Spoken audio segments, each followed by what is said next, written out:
Narito ang latest update natin sa paborito niyong tambalang Francine Diaz at Seth Fedelin.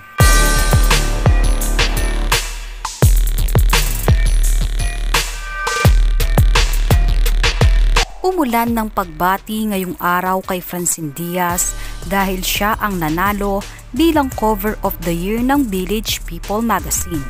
Ngayong araw gaganapin ang Star Magical Prom kaya maraming fans ang nag-aabang sa magiging ganap ni Francine at Seth. Silipin natin ang paghahanda ni Francine at Seth sa Star Magical Prom.